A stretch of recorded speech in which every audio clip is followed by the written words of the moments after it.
멋진 경기 펼쳐줬습니다. 선수들 본인의 진영으로 들어가고 있습니다. 각자의 위치에서 최선을 다해주길 바라겠습니다. 이제 경기가 시작되려 합니다. 카타르 현지 김성주, 안정환, 서영훈 해설위원의 중계로 함께 하시겠습니다. 후회 없는 한판 승부를 기대해봅니다. 대한민국이 먼저 선수를 시작합니다. 전반전이 시작됐습니다. 자, 초반부터 급하게 할 필요 없죠. 우리가 가지고 있는 걸 할 필요가 있어요. 네. 처음부터 몰아붙이고 하다가 또 초반에 끊기면 굉장히 위험한 상황이 나오기 때문에 처음에는 천천히 시작해도 됩니다. 네. 자, 지금 브라질 팬들이 워낙 많이 경기장에 와 있기 때문에 브라질 홈 같은 그런 분위기긴 합니다만은, 자, 우리가 주눅들지 않고 전반전 잘 풀어나갔으면 좋겠습니다. 황인범 볼 잡습니다. 충분히 패스업도 있고 지금 우리 대한민국의 패스업. 네. 그렇죠. 자, 가운데로 갑니다. 조규성입니다. 왼쪽으로 밀어줍니다만은. 옵사이드죠. 네. 조규성이 이미 옵사이드 위치입니다. 괜찮습니다. 저렇게 높은 위치에서 볼을 연결해주면 굉장히 상대의 포백이 흔들리기 때문에 네. 수비하고 계속 상대의 문전 쪽으로 계속 깊숙이 올라가서 공격할 필요가 있어요. 네. 자, 월드컵 2대회 연속으로 브라질을 지휘하고 있는 치치 감독의 모습이 나왔고요. 자, 오늘 벤투 감독이 이제 자리를 지킵니다. 브라질의 공격입니다. 네, 지난 경기에서는 이제 관중석에서 보면서 많이 좀 내가 탔을 벤투 감독인데요. 네, 자, 비니시우스 쪽으로 갑니다. 자, 마르키뉴스, 티아고 실바 모두 후방에서 한 번에 때려주는 패스를 굉장히 잘하는 선수들이거든요. 네. 자, 이런 부분에서 경계를 좀 해야겠습니다.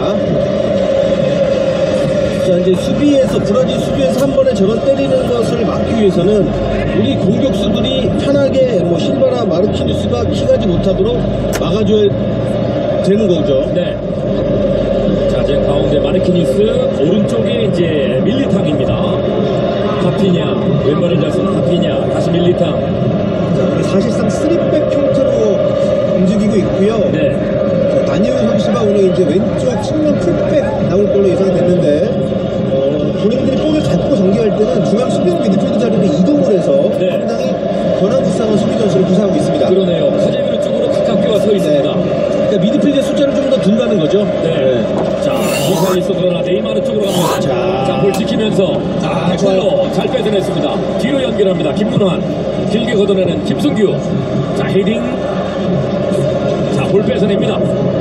경기 초반이지만 지금 충분하지 않습니까? 김진수 네. 손흥민 쪽으로 갑니다. 손흥민 좋아요. 도와주는 사람이 있어야 됩니다. 네. 자, 측면. 자, 두 사람이 에어싸기 시작합니다. 볼 뺏어내는 브라질. 하피냐. 자, 볼 지켜내면서 카제미루.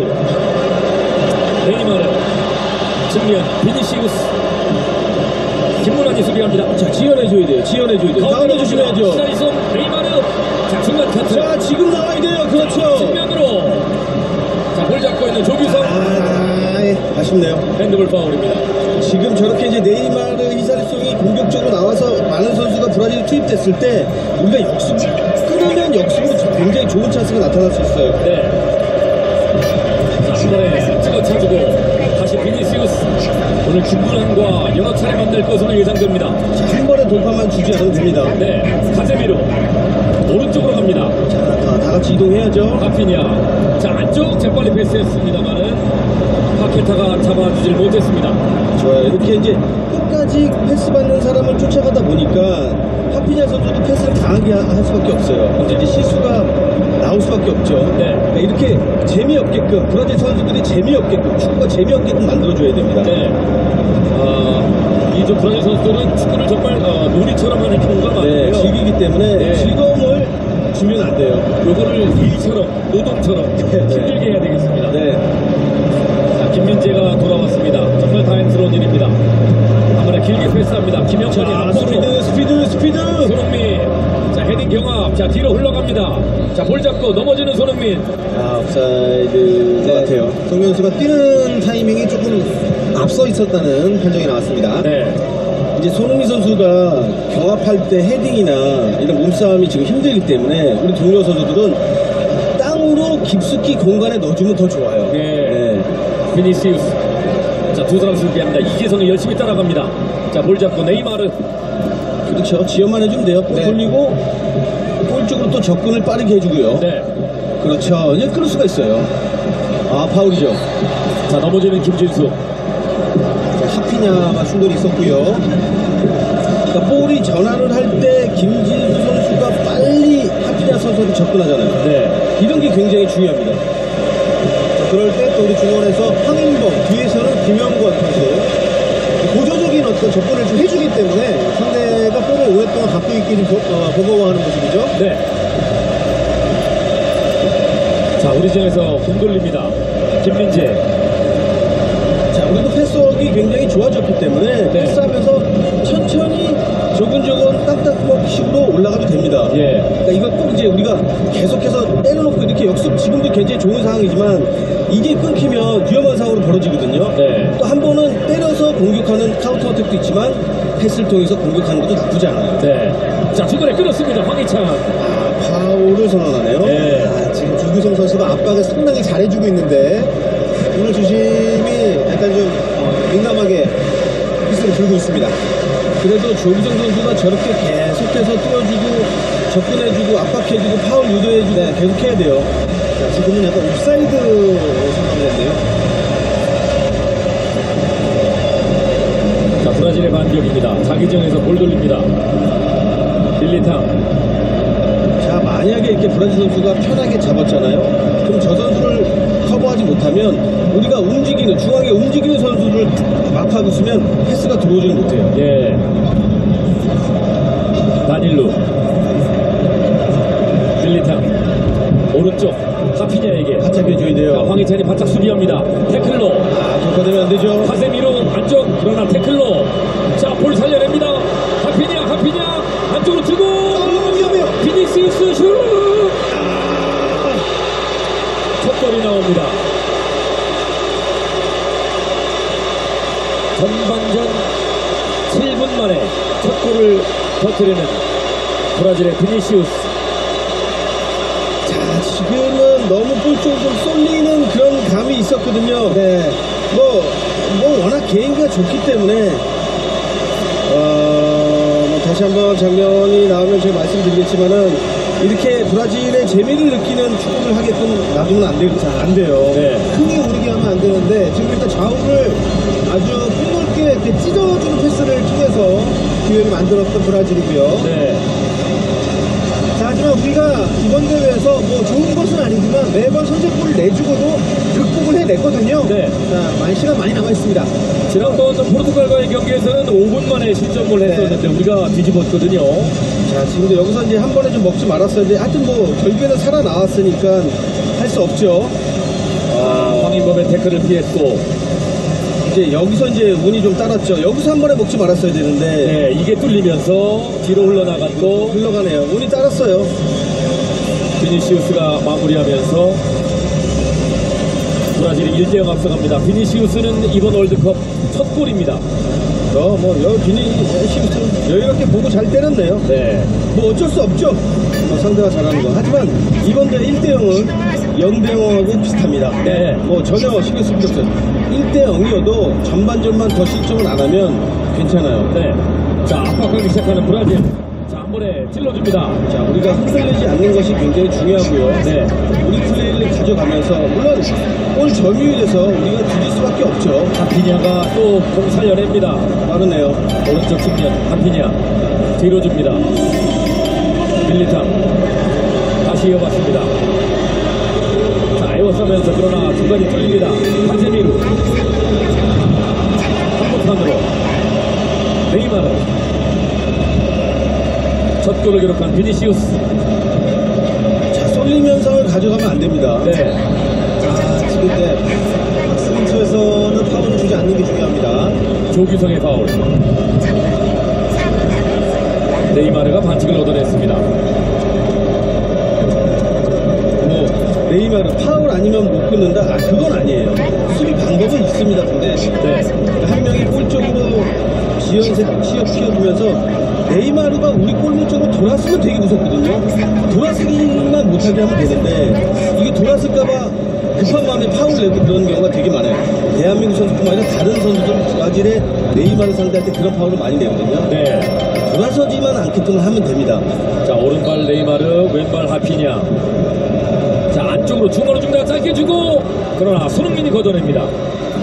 자, 밀고 올라와야죠. 쳐지면 안 돼요. 자, 수비 라인을 올리기 시작하는 대한민국. 자, 다시 앞을 겨냥합니다. 한 번에 찔러줍니다. 헤딩으로 김민재. 네이마르 볼 잡습니다. 이재성이 가로막고 있습니다. 네이마르 돌파. 자, 중앙으로 측면 다시 비니시우스. 수비 맞고. 아, 그럼 정우영이 이게요? 아, 잠깐만요. 지금은 수비가 볼을 걷어내는 상황에서 히샬리송이 발을 넣었는데요. 그렇게 정우영이 무리한 동작이 아니었는데. 그러니까 히샬리송이 오는 걸 못 보고 걷어내려고는 이건 VAR 한번 더 보고 싶거든요. 네. 이거는 사람을 찰라는 게 아니라 예. 볼을 걷어내려는 상황에 히샬리송이 오는 걸 못 봤어요. 뒤에서 오는 거를. 이거 좀 굉장히 아쉬운데요. 항의를 좀 해봤으면 좋겠는데요. 네. 굉장히 단호하게 주심이 거의 뭐 동시에 페널티를 찍었습니다. 자, 티르팡 주심은 일단 페널티킥을 선언을 했고. 히샬리송이 시야 밖에서 지금 접근한 상황이었는데 이게 이제 정원 선수가 못 봤거든요. 왜냐면 정원 선수가 봤다면 저렇게 발을 찰 리가 없죠. 자, 네이마르가 찰점기를 하고 있습니다. 자, 지난 6월 맞대결 때도 이제 페널티킥으로만 2골을 뽑아냈던 네이마르인데요. 네. 자, 이번 대회 아직 득점을 신고하지 않고 있는 네이마르. 김승규 선수가 이번 대회 폼이 좋기 때문에 이거 하나만 만약에 막는다면 분위기가 또 바뀔 수 있습니다. 물론입니다. 네. 자, 포르투갈전에서 여러 선방이 있었던 김승규. 네이마르가 이제 단걸음을 하면서 키퍼를 숙이고 골을 쉽게 넣는 경우가 많은데요. 분명히 김승규 선수도 알 거예요. 네이마르 선수는 가다가 한번 템포를 죽였다가 골키퍼의 타이밍을 무너뜨리고 그 다음에 차거든요. 네. 이제 그거만 안 속으면 돼요. 자, 6월에도 네이마르의 PPL을 두 번 한 번 좀 상대해봤던 김승규입니다. 자, 템포 한번 죽이고 골키퍼를 보고 김승규 선수 보고 찰 거예요. 네. 자, 네이마르 주심 휘슬을 불렸습니다. 지금 구속적으로 김승규가 가 있는데요. 심리전을 좀 하고 있어요. 네. 자, 네이마르가 갑니다. 자, 네이마르 장거리 슛! 템포를 잘 뺏어가네요. 네. 네이마르 답네요. 중심을 무너뜨리면서 네이마르 이번 대회 첫 골입니다. 밸런스를 깨트리네요. 자, 전반 7분 그리고 전반 13분. 브라질 두 번째 골 2대0입니다.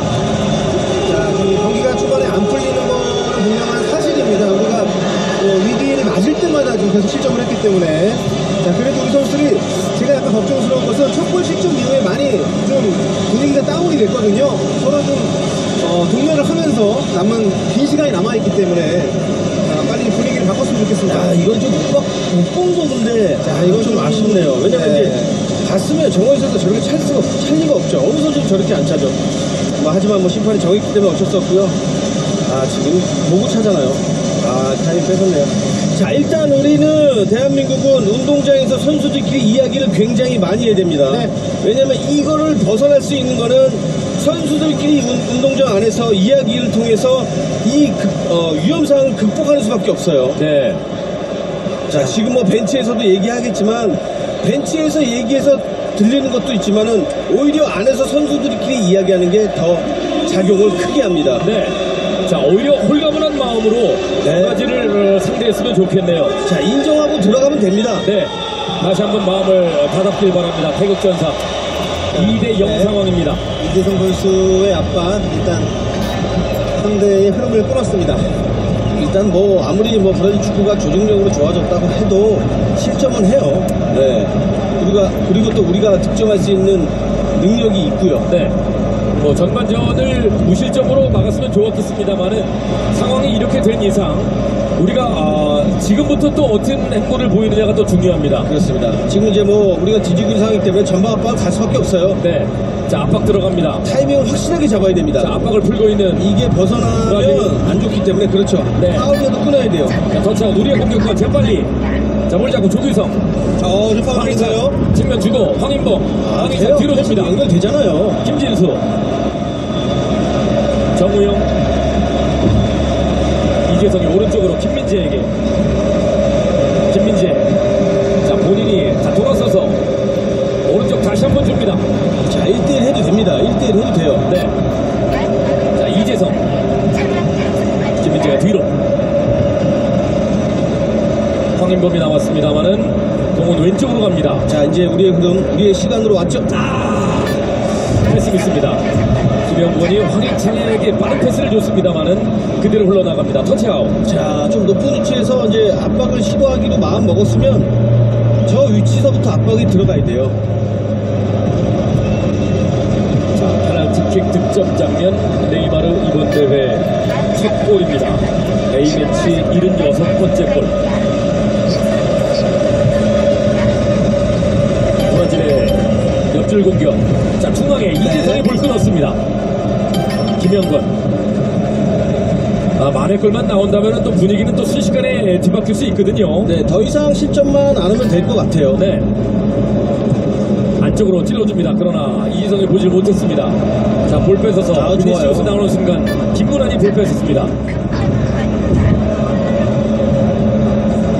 자, 우리 그러니까 측면 수비수 김진수, 김문환 선수가 상대 하피냐나 비니시우스가 무섭다고 공격을 안 하면 안 돼요. 네. 황희찬 안쪽으로 꺾어주고 다시 황희찬 수비 맞고 나옵니다. 자, 슛! 멋진 슈팅이었습니다. 날카로운 슈팅 황희찬. 야, 분위기를 바꿔놓는 황희찬 선수의 슈팅. 네. 잘 감았는데요. 이거를 알리송이 막아내네요. 알리송을 상대로 이미 멋진 골을 뽑아낸 적이 있는 황희찬 선수인데. 네. 자, 골문으로 빨려 들어가는 상황이었는데, 자, 코너킥 계속 진행됩니다. 뒤로 옵니다. 황인범 때려봐야죠. 슛! 높았습니다. 힘이 좀 들어갔네요. 자, 괜찮습니다. 지금 이제 우리의 시간이 왔기 때문에 여기서 한 골 정도 만회하면 다시 1점 차예요. 네. 그러면 똑같은 상황입니다. 그렇죠. 네. 브라질 선수는 조금 마음이 느슨해지는 느낌이고요. 그렇죠. 어차피 2대5 리드를 하고 있다고 생각하기 때문에 편하게 할 거예요. 네. 자, 이런 것을 우리가 혀를 찌르듯이 공격을 하면 됩니다. 네. 어쩔 수 없어요. 리드하고 있으면은 아무래도 경합이나 모든 면에서 설렁설렁 할 수밖에 없습니다. 네. 그게 이기고 있는 팀의 특징이에요. 그렇죠. 자, 오늘 풀백으로 나왔지만 실제 경기 운영은 나진우 선수를 중앙으로 밀어넣으면서 중원에서 우리를 상당히 괴롭히고 있는데요. 네.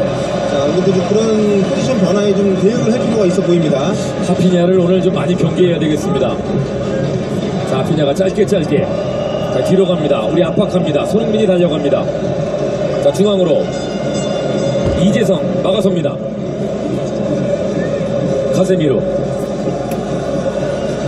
자, 다닐루가 앞에. 네이마르.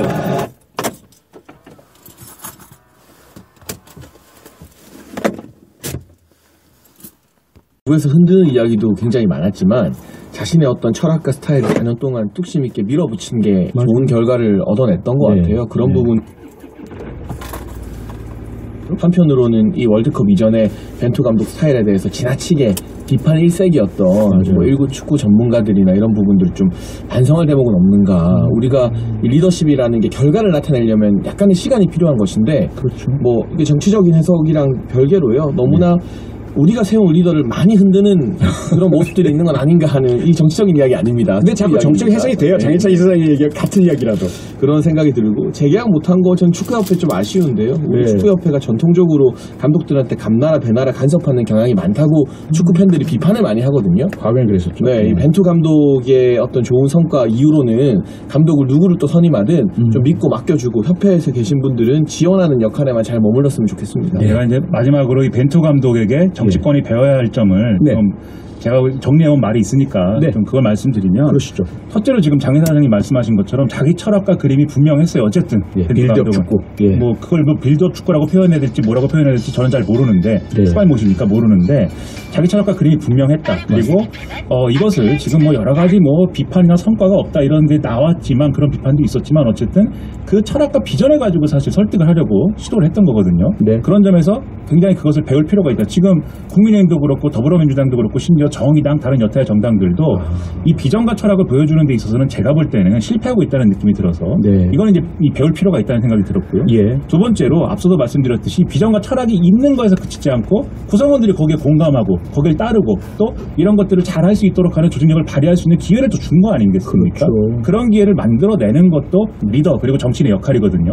그런 역할을 각 당의 대표들이라든지 지도부들이 해야 된다. 그런 생각이 들었고 마지막으로 벤투 감독이 뭐 이렇게 자기 고집이 세고 뭐 이런 얘기 쭉 했지만 결정적인 승부처에서는 또 융통성을 발휘를 했습니다. 맞아요. 이강인 선수 투입하고. 그렇죠. 이강인 선수를 투입하고 그동안 고집해왔던 어떤 전술이나 이런 것들에 대해서도 융통성을 발휘를 했고 예, 맞아요. 이런 것들이 자칫 잘못하면 우리가 철학 뭐 이런 노선 얘기하지만 독단으로 이렇게 흐를 수도 있는 부분이 있지만 이런 부분에서는 또 이렇게 이런 유연성을 발휘해줘야 되거든요. 정치인들, 정치 세력이 이런 거를 보면서 좀 느끼는 바가 있으면 좋겠다. 좀 그런 생각 많이 했습니다. 네. 9294번님 들으시면서 문자 주셨네요. 이번 월드컵 선수들의 실력이 정말 정교하고 공격적인 게 달라 보였어요. 앞으로도 응원합니다. 네, 이제 뭐 축구 얘기만 저는 개인적으로는 계속하면 좋겠는데 더 하면 안 되나요? 지금까지 본 모습 중에 이 코너에서 본 모습 중에 가장 활기차고 가장 적극적인 그런 모습을 보고 있습니다. 얼굴이 좀 밝죠, 제가. 네, 너무 행복해 보이십니다. 그러게요. 근데 이 행복한 시간이 끝났습니다. 본격적인 뉴스로 들어가야 되는데요. 장혜찬 이사장님이 가져오신 뉴스로 넘어가죠. 어떤 뉴스입니까? 네, 아무래도 국민의힘 전대에 대한 관심이 조금씩 고조되고 있는데요. 네. 주호영 원내대표가 최근 한 토론회에서 당대표의 3가지 조건을 내세웠습니다. 그렇죠. 수도권 승리를 견인할 수 있어야 되고 예. MZ세대에게 인기가 있어야 하며 예. 공천 잡음을 내지 않아야 한다. 아하. 그런데 이 같은 3가지 조건에 부합되는 당사자가 네. 바로 한동훈 법무부 장관 아니냐는 해석들이 연이어 나오고 있고요. 그러게요. 기존의 전대 출마를 내세웠던 이 당권 주자들은 조금 불쾌해하는 기색 등이 역력합니다. 특히나 영남 출신의 당권 주자들 같은 경우는 네. 데이터를 이제 내세우면서 과거에 영남 출신 대표가 국민의힘과 전신정당을 이끌었을 때 오히려 총선에서 승리했던 사례가 더 많다라는 직접적인 반박까지 또 김기현 전 원내대표가 했거든요. 네. 한동훈 장관이 과연 전대에 차출될 것인가? 저는 개인적으로 전대 차출 가능성 거의 없다라고 수차례 말씀을 드렸습니다만 여기에 담긴 전대의 어떤 정치적 의미들, 집권 여당의 다음 타수는 누가 잡게 될 것인가 등등 이제 슬슬 정치권의 시계가 아직 예산안 처리는 안 됐지만 전대 쪽으로 조금씩은 흘러가고 있는 것 같아서 뉴스로 뽑아왔습니다. 네, 지금 말씀하신 것처럼 주호영 원내대표의 이러한 당대표의 자질론 3가지 조건, 여권을 뒤흔들고 있는데요. 영남권 당권 주자뿐만 아니라 수도권 주자인 나경원 전 의원도 상당히 좀 민감한, 좀 불쾌한 듯한 말씀을 라디오 인터뷰에서 하셨죠. 그러면서 한동훈 법무부 장관에 대해서 이번 전당대회보다는 더 귀하게 쓰일 것이다 이런 말씀하셨지 않습니까? 근데 저는 어느 정도 동의하는 부분이 있는 게 일단 주호영 원내대표가 말한 당대표의 3가지 조건 자체는 틀린 이야기가 아니에요. 그렇죠. 원론적으로 맞죠 이게. 그런데 꼭 수도권 출신만 수도권 승리를 견인할 수 있는 것은 아니다라는 점에서 오해의 여지가 없게 좀 더 명확하게 설명해 주셨으면 좋았겠다라는 아쉬움이 있지만 그 부분은 또 추가적으로 기자들 백불에 대응을 하셨더라고요. 근데 다만 한동훈 장관이 지금 국민의힘이나 보수 진영에서 쓸 수 있는 카드 중에 정말 손꼽히는 좋은 정치적 자산이다라는 데는 동의를 할 수밖에 없습니다. 이 정도로 국민의 관심과 또 열광적인 지지를 받는 정치인이 흔치 않아요. 다만 제 생각도 나경원 전 의원과 조금은 비슷한 부분이 물론 전당대회 당대표 굉장히 중요한 자리고 이후에 총선에서 뭐 국회의원 출마로 바람을 불러일으키는 것도 국민의힘에게 큰 도움이 되겠습니다만 한동훈이라는 카드가 지금처럼 국민의 인기를 받게 되는 것은 저는 다름 아닌 일 잘하는 모습 때문이라고 생각을 합니다. 어떤 정치적인 자산이나 당내에 기반이 있어서가 아니라 법무부 장관으로서 본연의 업무를 수행하는 것 그리고 국회에 나가서 국회의원들의 질의에 방어적이지 않게 할 말 다 하는 이런 모습 때문에 신드롬이 어느 정도 일어났던 것인데 그렇다면 아직까지는 한동훈 장관에게 더 잘 어울리는 무대는 이 여의도 정치보다는 본인의 일, 업무를 할 수 있는 그 무대일 것이다. 법무부 장관직을 지금 한동훈 장관보다 더 잘 수행할 수 있는 사람 대안이 잘 떠오르지 않거든요. 장관 이후에 또 다른 고위급 정무직이나 저는 뭐 부총리, 총리급의 어떤 직을 할 가능성도 있다고 봐요. 지금처럼 유능함을 인정받으면. 그러니까 꼭 정치를 하는 길이 여의도에 와서 전당대회 출마하고 국회의원이 되는 것만이냐? 그건 좀 과거의 방식이고 지난 대선도 사실 여의도 국회 경험이 전혀 없는 분이 여야에서 후보로 나와서 뜨겁게 붙지 않았습니까? 네. 그 관점에서 보면 한동훈 장관이라는 카드를 조금 더 다른 방향으로 더 크게 쓸 수도 있겠다. 그리고 그게 보수 진영 입장에서 뭔가 총선이나 또 그 이후 대선에서의 히든 카드가 될 수도 있지 않겠나 하는 생각이 들어서요. 네. 한 장관의 이런 붐이 일어나는 것 나쁘진 않습니다만 개인적으로는 오히려 저는 전대나 총선보다는 더 큰 카드라고 생각합니다. 네.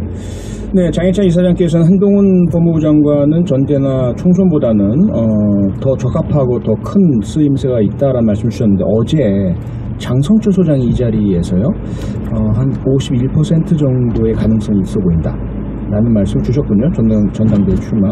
김민하 평론가 생각은 어떻습니까? 제가 알겠습니까? 제가 뭐 알 수 없는 일인데. 추정을 하실 다만 두 가지 있죠. 굉장히 주관적인 조건이 달린 거죠, 사실. 첫 번째는 윤석열 대통령의 의향이 굉장히 중요하게 작용을 할 거고요. 윤석열 대통령이 지금 얘기가 거론되는 당권주자들 도저히 못 믿겠다, 나는. 네. 이 여당을 맡길 수가 없겠다. 이런 흐름이라면 그럼 뭐 차출 가능성도 있을 것이다라고 생각이 들고 근데 그런 경우에도 또 한동훈 장관이 그럼 내가 한번 해보겠습니다. 이런 마음을 먹어야 그게 가능할 건데 만약에 그 두 가지 조건이 맞으면 한동훈 장관은 거의 100% 당대표 되죠.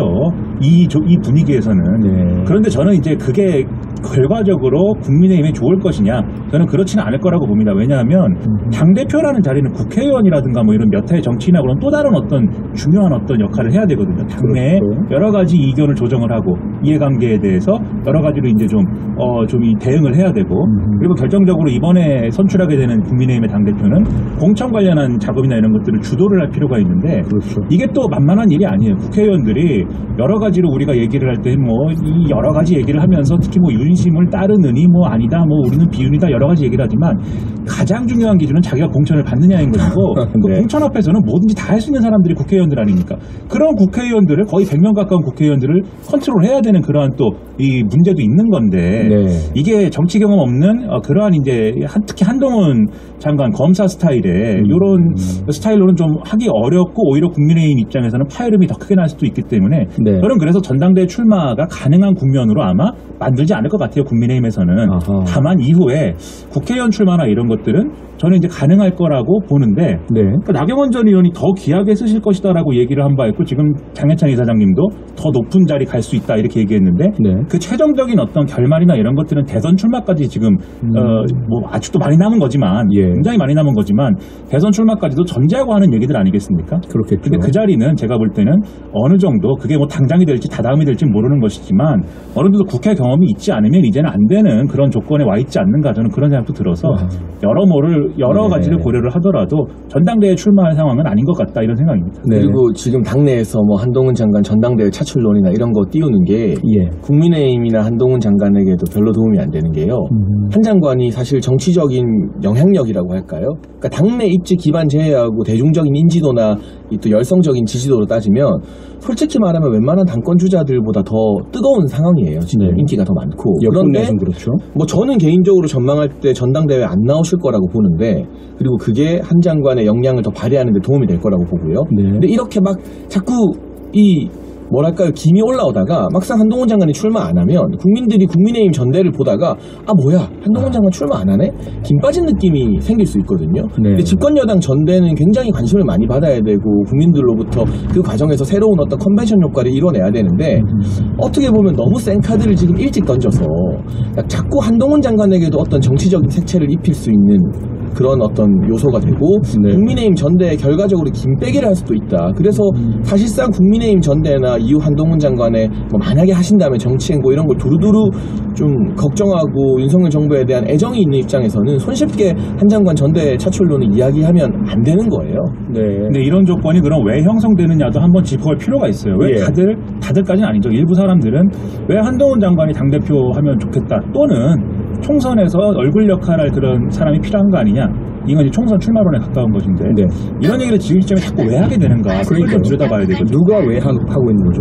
그렇죠. 뭐 이게 뭐 각자의 의도나 이런 것은 다르겠지만 근본적인 어떤 조건이 작용하는 거냐면 지금 윤석열 대통령이 지금 당대표가 누가 되느냐에 대해서 거리를 두거나 뭔가 그런 것처럼 일단 보이지는 않아요. 왜냐하면 김기현 의원도 그렇고 지금 이제 당권 주자로 거론되는 사람들 중 일부 뭐 권성동 의원이라든가 뭐 이렇게 관저에서 만나기도 하고 소위 말하는 관저 정치가 본격적으로 시동이 걸렸다 이렇게 평가하는 거 아니겠습니까? 그리고 심지어 한쪽에서는 뭐 당권자들 면접 보는 거냐 이게 당무 개입 아니냐 이런 비판을 하고 있는 상황이에요. 그래도 분명히 대통령이 뭔가 이 여당 대표에 대해서 지대한 관심을 갖고 자기가 원하는 어떤 스타일의 여당 대표를 만들어보기 위해서 그립을 좀 쥐고 싶어하는 의사는 분명히 있어 보이는데 근데 그런 거에 비해서 그게 누구냐라고 했을 때는 지금 누군지를 모르겠단 말이에요. 이게 아마 국민의힘 의원들도 마찬가지 상황이에요. 누군지를 모르겠으니까 지금 나와 있는 당권주자들은 아닌가 봐. 안철수 아닌가 봐. 뭐 김기현 아닌가 봐. 누구지? 라고 하면서 윤심을 더듬어가는 과정에 한동훈 장관 얘기가 그래서 혹시 이런 겁니까? 이런 식으로 나오는 거고 거기에 또 국민들이 호응하는 이런 그림이 있는 거거든요. 그렇다고 하면 제가 볼 때는 윤석열 대통령이 이런 인상 주기보다는 뭐 관저에서 얼마든지 얘기할 수 있는 거지만 이런 인상 주기보다는 확실하게 당의 리더는 당이 알아서 뽑는 것이다라는 원칙을 정확하게 천명을 하고 그것에 의거해서 당이 알아서 이 문제를 해결할 수 있도록 좀 리더십을 발휘하는 그런 모습을 보이는 게 지금은 바람직하지 않나 저는 그런 생각입니다. 네. 예, 앞선 뭐 나경원 전 의원 이야기 잠깐 드렸는데요. 장인찬 이사장님, 나경원 의원께서 이제 그 인터뷰 때 말씀을 하시면서 특히 이 주호영 원내대표가 세 가지 자질론을 말씀을 하신 것 그 자체 왜 당권 주자를 포함한 당내 인사들에 대해서 일부를 폄하하느냐. 이것은 당내 내부 총질보다 더 나쁜 내부 갈라치기이고 내부 디스다. 이렇게 말씀하셨거든요. 성에 안 찬다는 발언 때문인 것 같아요. 아, 그래요? 예. 조영 원내대표가 네. 당원들 보기에 지금 주자들 성에 안 차는 것 같다라는 발언을 하셨는데 네. 그 부분에 대해서 나경원 전 원내대표가 지적을 한 것 같고요. 예. 근데 중요한 건 그만큼 지금 민감한 시기가 이미 도래했다는 거죠. 한동훈 장관 차출론도 그렇고 이 당대표의 자격 조건에 대한 이야기들도 설왕설래가 막 오가고 네. 근데 제가 봤을 때 여기서 자꾸 당내에서 뭔가 누구 말이 맞다 틀렸다 왜 이런 말을 하느냐 갈등을 막 하기보다는 예. 벤투 감독 이야기로 돌아가서 벤투 감독은 중간에 부침이 있었지만 빌드업 축구를 하겠다는 명확한 비전을 제시했고 그걸 국민들이 다 알고 있었어요. 네. 그 빌드업 축구가 잘 되느냐 못 되느냐의 문제고 그럼 이제 당권 주자이신 분들도 내가 어떤 정치를 하겠다 국민의힘을 어떤 정당으로 만들겠다라는 비전을 제시해야 돼요. 네. 이게 뭐 빌드업이면 빌드업 뭐 수비 축구면 수비 축구처럼 근데 지금 명확하게 어떤 비전에 대해서 이야기하는 게 잘 안 와닿기 때문에 예. 자꾸 이런 지역적인 인상평이나 뭐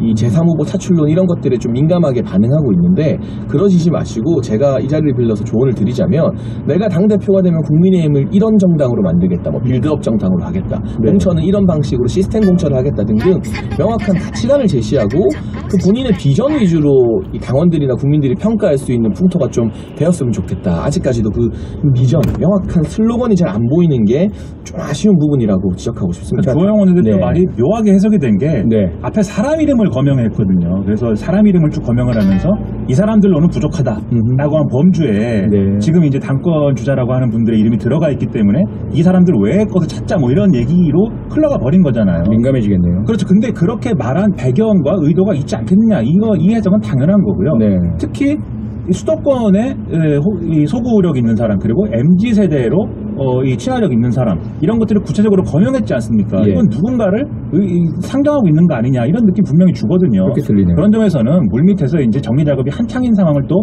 보여주는 거다라고 보이는 거고 네. 제가 볼 땐 장해찬 이사장님이 대표로 출마하면 돼요. 일단 어울리는 것 같긴 하네요. 수도권에 그렇죠? 많이 알려졌고 네. MZ세대이고 얼마나 쓴소리 많이 했습니까? 네. 이상민 장관에 대해서 쓴소리 하시고 별로 쓴소리 한 적이 없습니다. 알겠습니다. 네. 네. 서민치 시사시점 오늘 여기까지 하겠습니다. 김민아 평론가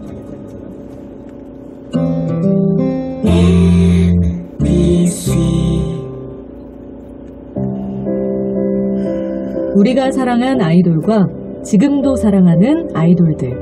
오늘 밤에 함께 이야기 나눠볼까요? 평일 오전 2시 새벽을 달리는 여기는 아이돌 스테이션. 저는 역장 김수지입니다.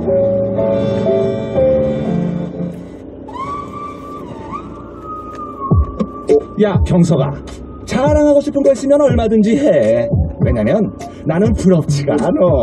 이번엔 진짜 부럽지가 않아. 사실 매일 일하는 네가 부러웠거든. 배 아팠거든. 근데 싱글벙글쇼 와서 신지가 하나하나 챙겨주니까 이젠 진짜로 부럽지가 않어. 한 개도 부럽지가 않아. 평일 오후 12시 20분, 주말 12시 10분. 이젠 서경석이 전혀 부럽지가 않은 이윤석 신지의 싱글 벙글 쇼. 요요 마이크 체크 1, 2, 3 투팍 비트 주세요. 할아버지 할머니 대가마님 도령 남자 모두 여기 모여 시를 지금 지어 우리 땅이든 공이든 중요하진 않아 함께하고 있다는 것 혼자가 아니니까. 궁금한 건 지금 여기 영진이 진행하면 손은 누가 켤 거야 손은. 국내 최초 욕바지 DJ 연마와 점마 여러분과 함께해 2시 만세. 이 노래는 투팍 우리는 투팍. 매일 오후 2시 5분 박진영 박영진의 2시 만세. 광고하기 좋은 라디오 광고. 버스에서 차에서 여기저기서 들리는 라라라 라디오 광고. 식당에서 집에서 여기저기서 들리는 라라라 라디오 광고. 여기저기 들리는 랄랄라 라디오 광고. 안녕하세요. 만나서 반갑습니다. 반가워요. 안녕하세요. 만나서 반갑습니다. 나와 생각이 다른 당신을, 어제와는 또 다른 우리를, 편견 넘어 진짜 세상을, 나도 잘 몰랐던 나를 만나면 좋은 친구 MBC. 지금 시각은 6시 30분입니다.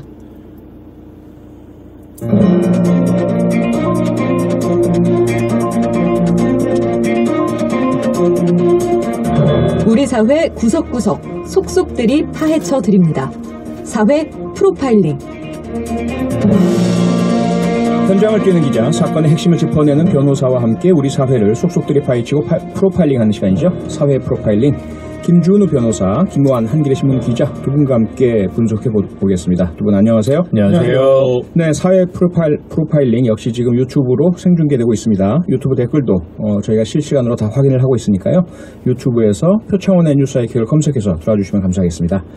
먼저 첫 번째 이슈로 가보겠습니다. 어제 방송에서 검찰이 12구 이태원 참사 유가족에게 마약 부검을 제안했다라는 뉴스 전해드렸었는데요.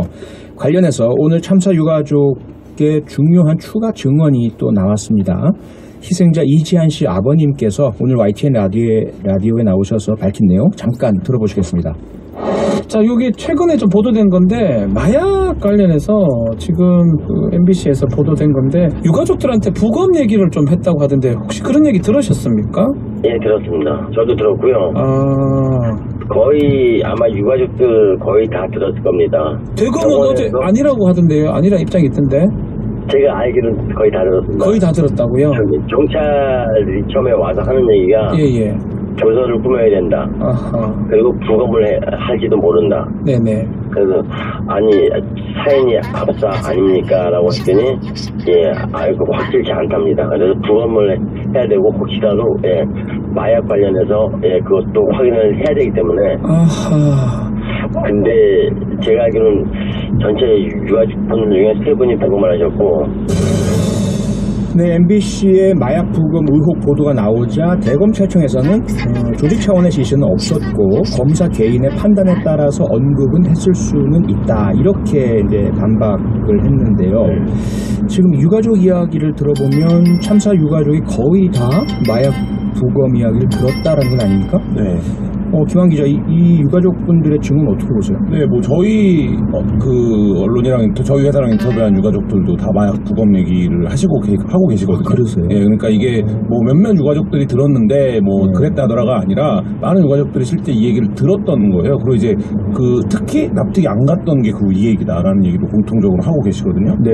근데 이제 생각을 해보면 정부가 참사 초기에 했던 대응들의 연장선에서 이 조치가 있었던 게 아닌가라는 생각이 들어요. 그러니까 기억하시겠지만 뭐 전국민 애도기간 선포하고 유가족끼리 접촉을 제한하고 그다음에 이제 거기에 마약 수사 초반의 쟁점이 거기에 왜 마약 수사관들이 나가 있었냐, 그게 적절하 왜 그랬던 거냐, 뭐 이런 걸로 이제 논쟁이 붙었었거든요. 그리고 이제 그 부분에서 정부가 뭔가를 방어하기 위해서 혹은 이 부분에 대한 어떤 그러니까 화살이 오는 것을 막아내기 위해서 뭔가를 이렇게 했다면 그거는 전혀 좀 이제 납득이 안 되고 좀 유가족 입장에서는 정말 뭐 그 두 번 죽이는 일 아니겠습니까? 그렇죠. 그런 일인데 이게 이런 것도 있을 것 같아요. 그러니까 유가족들의 얘기를 들어보면 굉장히 위축이 됐다는 거예요. 혹시라도 만약에 그러면 이 죽음이 억울한데 뭐 비난을 받지 않을까? 그렇죠. 뭐 이런 이제 마음도 당연히 유가족 입장에서 가질 수밖에 없는 거잖아요. 네. 근데 뭐 그런 부분까지 고려했는지는 모르겠습니다만 유가족에게는 굉장히 좀 이 일이 어이가 없고 납득이 안 되고 그런 지금 상황이죠.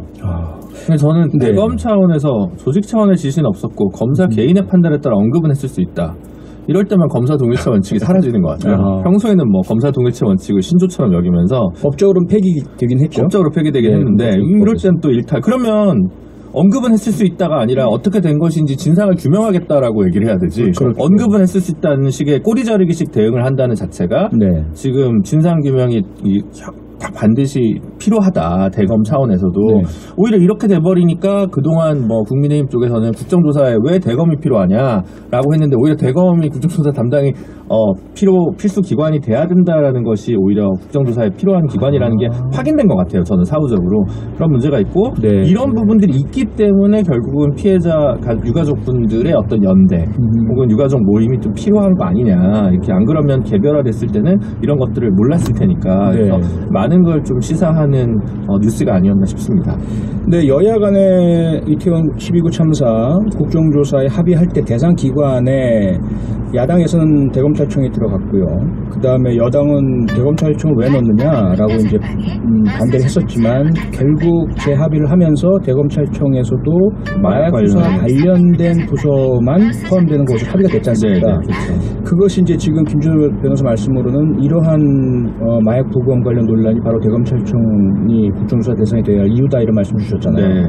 근데 김준호 변호사 그동안 뭐 형사사건에서 많이 보셨겠지만 사실상 이렇게 피해자가 전국적으로 다수가 있는 사건에서 개별 검사가 따로 이렇게 뭐 부검을 피해자에게 종용하는 일 쉽지 않지 않습니까? 쉽지 않고 이게 또 뭐 한두 분이 이런 일이 있었다면 뭐 개별 검사의 지검 차원에서 뭐 일탈이 왜냐하면 병원은 다 다른 곳이었을 것이고 그러면 이걸 관할했을 때 결국은 전체적으로 집단적인 부분이니까 전반적인 지침이나 이런 것들을 대검에서 관장하고 판단해서 업무 지시를 내렸을 개연성을 배제할 수는 없거든요. 그러니까 확인해서 이건 분명 대검이다라고 제가 말씀드린 건 아니지만 대검에서 뭘 했는지에 대해서 안 했는지 그럼 이거는 경찰에서는 부검 얘기가 왜 나왔는 건지 어떤 매뉴얼에 따라 이랬는 건지에 관련해가지고는 충분한 조사가 필요해 보이고 이거는 꼭 형사처벌 대상이 아닐 수는 있으니까 그렇기 때문에 이게 뭐 저희가 뭐 국가인권위원회에서 권고했듯이 무슨 의견을 표명했듯이 독립적 조사기관이 필요한 거 아니냐 뭐 이런 얘기나 국정조사가 필요한 거 아니냐 이런 얘기가 수사만 맡겨서는 이 부분은 해결되지 않고 형사처벌 대상이 되기는 좀 어려울 거란 말이죠. 그렇기 때문에 이제 좀 그 여태까지 얘기했던 수사에만 모든 것을 맡긴다는 그 정부 측의 입장이 가지는 어떤 결핍, 빈곤함 이런 것들이 좀 확인되는 지점이 아닌가 싶습니다.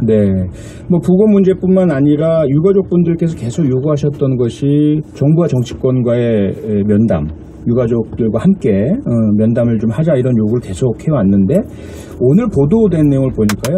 행정안전부 장관실에서 전체 유가족이 아니라 일부 유가족에게만 개별적으로 장관 면담을 제안했다라고 하던데 김한 기자 이게 사실이라면 왜 그랬을까요?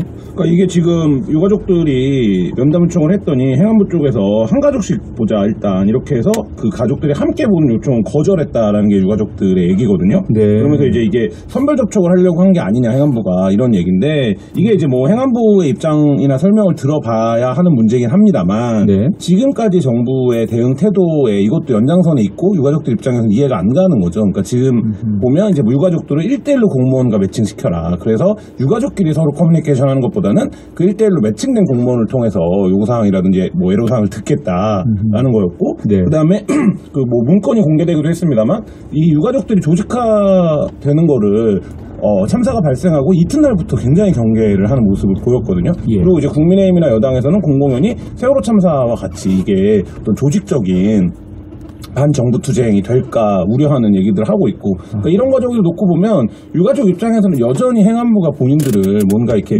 유가족으로서의 정당한 대우 혹은 이런 공감과 위로 속에서 자신들을 바라보는 게 아니라 자신들이 뭐를 할까봐 굉장히 그거를 개별화시키고 그러니까 감시하고 뭐 이런 이제 관점으로 보고 있다라는 이제 의구심을 갖기에 충분한 상황이죠. 네. 저는 뭐 이상민 장관이 정말 그 150 몇 분의 유가족을 한 가족 다 만날 시간을 내실 의지가 있으신지 솔직히 좀 의심스럽습니다. 그것부터 좀 의심스럽고요. 네. 네. 이거를 그리고 그렇게 만나는 게 효율적이지도 않고 그렇죠. 같은 얘기를 장관이 뭐 100몇십 번 하는 게 그렇게 의미가 있을까요? 저는 이것도 좀 저희가 의심스러워서 왜 자꾸 이렇게 신뢰도가 떨어지는지 잘 모르겠습니다. 네.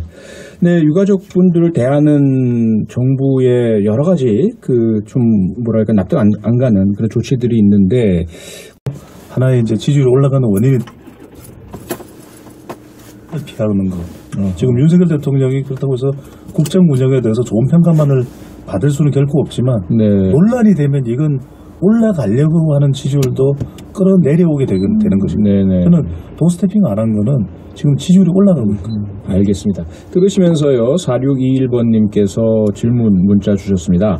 40%까지 곧 갈까요? 40% 넘었다 하면 무슨 의미인지도 궁금하고요. 조금 전에 배용찬 소장님 소개해 주신 리얼미터 조사에서 거의 38.9%, 40% 근접한다라는 그런 결과를 말씀해 주셨기 때문에 이런 질문 주셨는데 어떻습니까? 넘을까요? 그리고 그것은 무슨 의미일까요? 저는 자동응답 조사에서는 조금 넘어갈 가능성이 있다고 봅니다. 이른바 대처 효과의 지속. 왜냐하면 법과 원칙을 강조하게 되면은 또 지난 대선에서 투표했던 지지층들은 결집이 되거든요.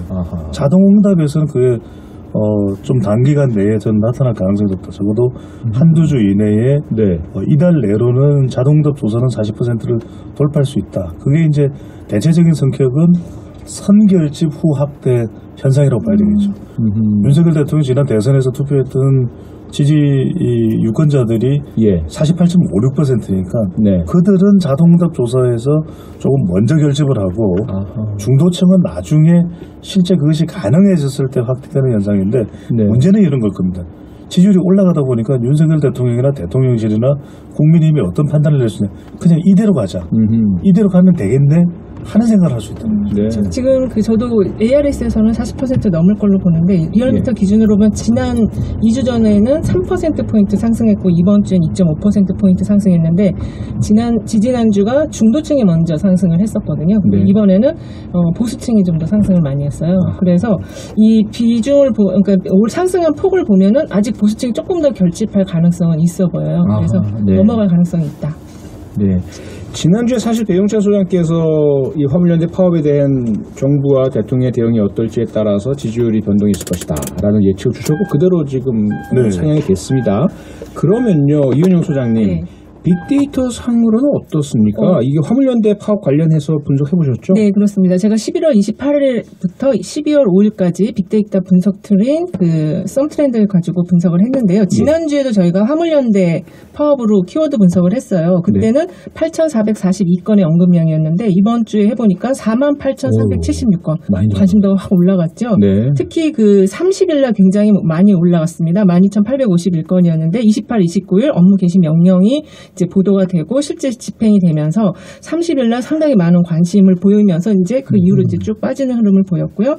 연간으로는 파업 노동자 안전 운임제가 나왔는데 지난주에는 파업 정부 면허 정지가 나왔어요. 그래서 이게 정부에서 노동자로 좀 그 키워드가 대체가 되었고 면허 정지 부분에서 안전 운임제로 이게 좀 약간 키워드가 변화가 되었고 긍부정어 감성어를 보면 긍정이 44.3% 부정이 54.4%로 어쨌든 그 긍정적인 그 키워드들이 감성어에 많이 좀 잡혔다 이렇게 정리할 수 있겠습니다. 네.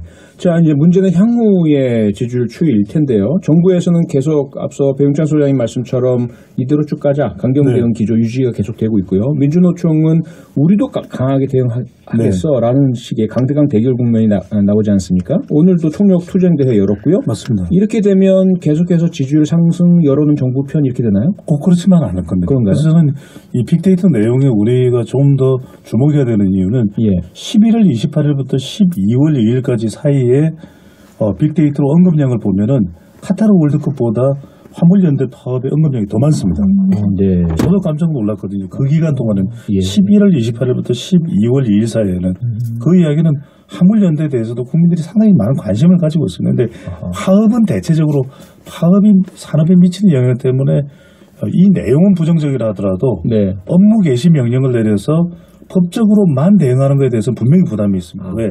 화물연대 사업만 놓고 빅데이터 썸트렌드 이 이현영 소장께서 하신 같은 이 도구로 한 건데 분석 도구로 한 건데